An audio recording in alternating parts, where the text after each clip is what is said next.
Hi எல்லாருக்கும் welcome to Shivani vlogs. வாங்க 10 நாள் பின்னாடி எடுத்த விளாக் தான் நம்ம இப்போ பார்க்க போகிறோம். நான் வந்து தம்பியோட பர்த்டே அதுக்கு முன்னாடி அதாவது போன விளாக்லேயே சொல்லியிருந்தேன்.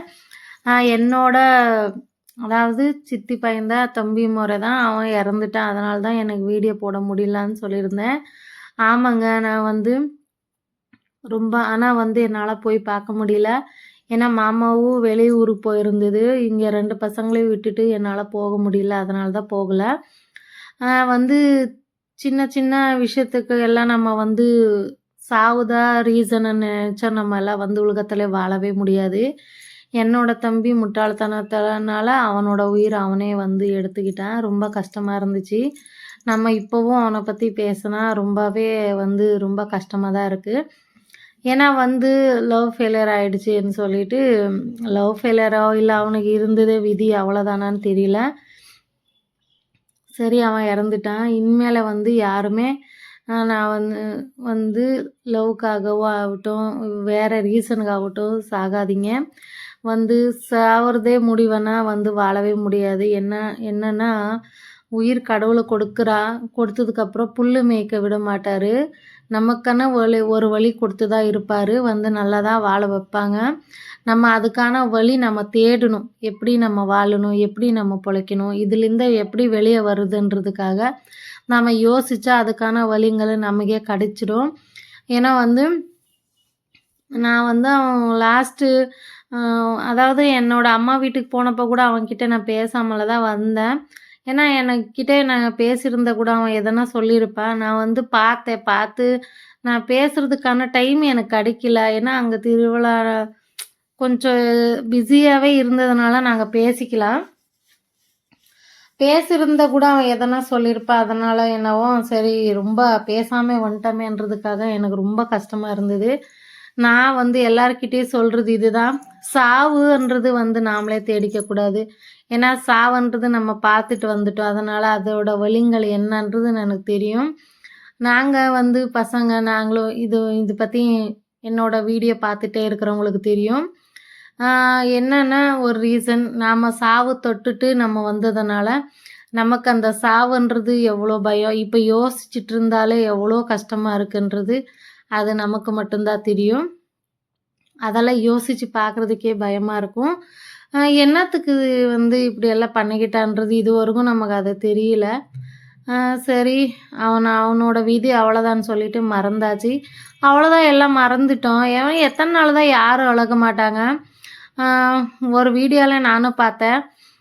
100 வருஷம் வச்சுருப்பாங்களா ஒரு ஃபோட்டோ, இல்லை வந்து 70 வருஷம் வச்சுருப்பாங்களா. அதுக்கப்புறம் தலைமாறு அதாவது 3 இந்த தாத்தா ஃபோட்டோ இருக்கிறது இல்லை, இன்னொரு தாத்தா ஃபோட்டோ இருக்கிறது இல்லை. இப்போ இருக்கிற ஜெனரேஷன் அதாவது இப்போ இருக்கிற பசங்க வந்து எடுத்து வெளியே போட்டுடுவாங்கன்ற ஒரு வீடியோவில் சொல்லிட்டு இருந்தாங்க. அந்த மாதிரி தான் ஒரு 6 மாதம் 1 வருஷத்துக்குள்ளே மறந்துடுவோம். யாரும் இவ்வளோ நாமளாக இருந்தாலும் அப்படி தான், யாராக இருந்தாலும் அப்படி தான். சாவுன்றது வந்து நாமளே தேடிக்கக்கூடாது. கடவுளை பார்த்து நம்ம எப்போ பிறக்க வச்சுருப்பாங்களோ அப்போ எடுத்துக்கிட்டு போவாங்க. சரி, இதோட நான் என்னோட தம்பியோட இது முடிஞ்சிருச்சு. ஏன்னா சாவுன்றது யாராக இருந்தாலும் யோசிக்கணும். ஃபஸ்ட்டு நம்ம சாவணுன்னும்போது முடிவு பண்ணவங்க யாரனா இருந்தால் கூட அந்த மாற்றிக்கோங்க. வந்து சாவே இதுக்கு வழி கிடையாது. அவள் இப்போ கல்யாணம் பண்ணிவிட்டு நல்லா தான் வாழ்க்கை வாழுவா. யாராக இருந்தாலும் அப்படி தான். நாம் வந்து நமக்குன்னு ஒரு வழி தேடணும். சரி, ஓகே, அதோட அந்த மேட்ரு முடிஞ்சிருச்சு.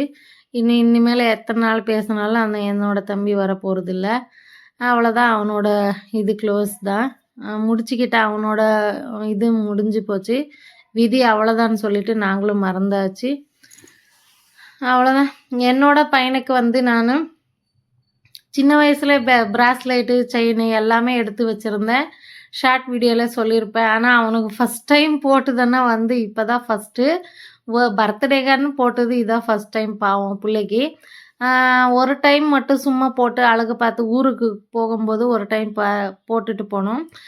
ஏதோ சின்ன வயசில் ஒரு 2 வருஷம் 3 வருஷத்தில் தான் போட்டுது செயின். பசங்க வந்து வேண்டாம் மம்மி வேண்டாம் மம்மின்னு சொல்லிடுவாங்க. அதனால தான் போடாமல் இருந்தோம். இப்போ இந்த வாட்டி என்னோடய ஆசைக்காக போட்டு அழகு பார்த்தாச்சு. நான் வந்து சாரீக்கும் சரி எல்லாத்துக்குமே வீட்ல கப்போர்டுக்கு எப்போவுமே நான் வந்து இப்படி தான் சாம்பிராணி புகைய காட்டுவேன்.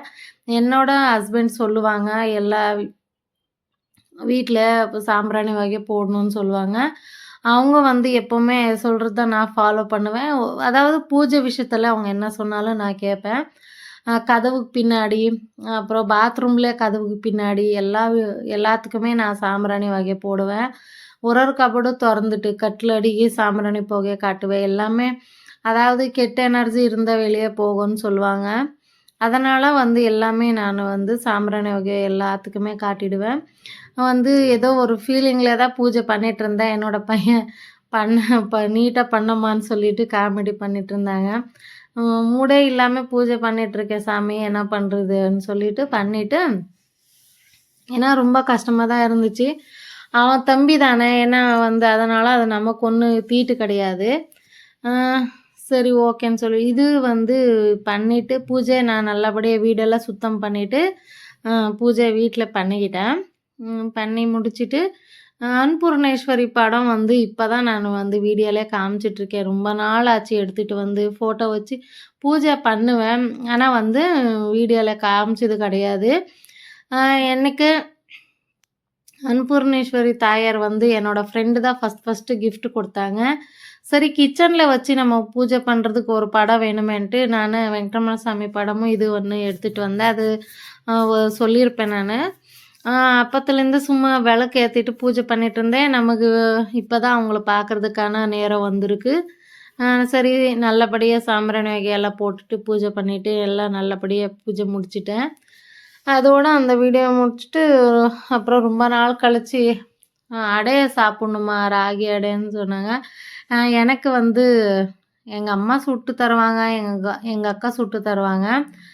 இது கொஞ்ச நாள் முன்னாடி ஒரு டைம் செஞ்சேன். இப்ப தான் ஒரு டைம் செய்றேன். வருஷம் ஆயிடுமோ, 6 மாசம் ஆகுமோ தெரியாது. பசங்க கேட்டா தான் செஞ்சு குடுப்பேன். நல்லா டேஸ்ட்டா இருந்துச்சு. ரொம்ப எனர்ஜியாவும் இருக்கும். நல்லா எனர்ஜி ஃபுட்டுன்னு சொல்லலாம்.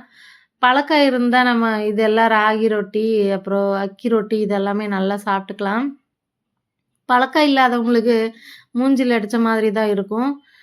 எனக்கு வந்து நல்லா டேஸ்ட்டா இருந்துச்சு. சாப்பிட்டுட்டு நெக்ஸ்ட் டே காலையில தான் டிஃபனுக்கு அத செஞ்சு சாப்பிட்டுட்டு என்ன பண்ணேன், நெக்ஸ்ட் டேக்கு பூஜைக்கு ரெடி பண்ணிக்கணும்னு சொல்லிட்டு, வீடெல்லாம் கொஞ்சம் என்னால எவ்வளோ முடியுதோ அவ்வளோ வந்து வீடு கிளீன் பண்ணிட்டேன். வந்து தொடச்சிட்டேன். எண்ணெய் வச்சுக்கிட்டேன் தலைக்கு. ஏன்னா முடியே இல்ல. தம்பி வந்து திட்டிட்டு இருந்தான். "அம்மா முடிக்கு நீ வந்து தலைக்கு வந்து கேர் பண்ண மாட்டேங்கிற. என்னம்மா இப்படி பண்ற? ஃபர்ஸ்ட்டு மாதிரி நீங்க இல்ல. உடம்பே பார்த்துக்கிறது இல்லன்னு" சொல்லிட்டு திட்டிட்டு இருந்தாங்க. நானும் சரி டிபி எல்லாம் தொடச்சிட்டு, கூலின் வந்து போட்டு துடைக்கக்கூடாதுன்றாங்க நெறைய பேரு. சரி ஃபர்ஸ்ட்டு வந்து என்னடா பண்றதுன்னு யோசிச்சேன். கொஞ்சம் போட்டு அடிச்சுட்டு நல்லா கொஞ்சம் டிஷ்யூ பேப்பர் எடுத்து தொடச்சேன். சரி பார்க்கலான்னு சொல்லிட்டு அப்பதான் கொஞ்சம் கிளீன் ஆயிடுச்சு. ரொம்ப நாளா அத துடைக்கலாமா? வேணாமா? துணி வச்சு துடைக்கிறோம். கூலின் போட்டு தொடச்சது இல்ல நானு. டிவி இது டிஸ்ப்ளே போயிடுதுன்னு சொல்லியிருந்தாங்க ஒருத்தரு. டிவிக்கார சர்வே இது சர்வே வந்துச்சு. சர்வீஸ் பண்றதுக்கு வரவங்களே, அவங்களே ஃபிட் பண்ண வரும்போதே சொல்லியிருந்தாங்க. இந்த மாதிரி கூலின் போட்டு துடைக்காதீங்க அப்படின்னு. அதனால தான் இத்தன நாளா துணி மட்டும் தான் வச்சு துடைச்சிட்டு இருந்தேன். சரி இன்னைக்கு நடக்கிறது நடக்கட்டும்னு சொல்லிட்டு தொடச்சிட்டேன். அப்பதான் கொஞ்சம் பார்க்கறதுக்கு நல்லா இருந்துச்சு. அப்புறம் பாத்திரம் எல்லாம் கழுவிட்டு பசங்களுக்கு சமைச்சு வச்சுட்டு, இது வந்து சனிக்கிழமை நாளுது. அதுக்கு ஒரே நாள்ல இவ்வளோ வேலை பார்த்தாச்சு. சரி பார்த்துடலான்னு சொல்லிட்டு பண்ணிட்டேன். பாத்திரம் எல்லாம் கழுவி கிச்சன் கிளீன் பண்ணிட்டு, பசங்களுக்கு சமைச்சிட்டு, மறுபடி குளிச்சுட்டு வந்துட்டு, பூஜை சாமானை கழுவ ஸ்டார்ட் பண்ணிட்டேன். கழுவிட்டு நான் வீடு துடைக்கல. பாப்பா தான் வீடு துடைச்சா. வீடு பாப்பா துடைச்சு கொடுத்ததுனால கொஞ்சம் ஈஸியா இருந்தது. பூஜை சாமானுக்கு எல்லாம் பட்டு வச்சுட்டு, எல்லாம் நானும் வந்து பூஜை பண்ணலான்னு சொல்லிட்டு, எல்லாம் பட்டு வச்சுட்டேன். பட்டு வைக்கும்போது வந்து இந்த விரல யூஸ் பண்ணக்கூடாதுன்னு சொல்லிட்டு சொல்றாங்க. நமக்கு எந்த விரல் கம்ஃபர்டபுளா இருக்கோ அந்த விரல தான் நம்ம வைக்க நல்லாயிருக்கும். இல்லன்னா பட்டு கீழே விழுந்துடும். அதுக்காக தான் பார்க்குறேன்.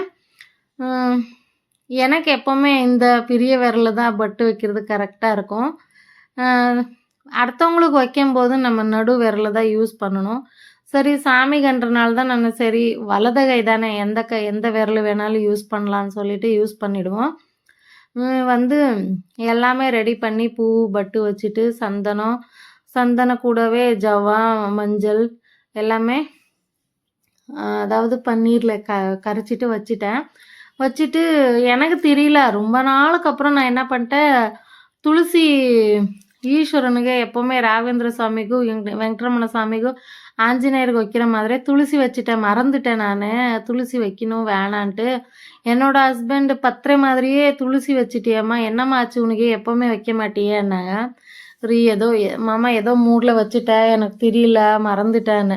அப்புறம் சாமி மன்னிச்சுக்கப்பான்னு சொல்லிட்டு அவர்கிட்ட நான் மன்னிப்பு கேட்டுட்டு அப்புறம் சரி ஓகே பார்த்துக்கலான்னு சொல்லி எனக்கு ரொம்ப ஃபீலிங் ஆயிடுச்சு. வச்சு எப்போவுமே நான் வச்சதில்ல.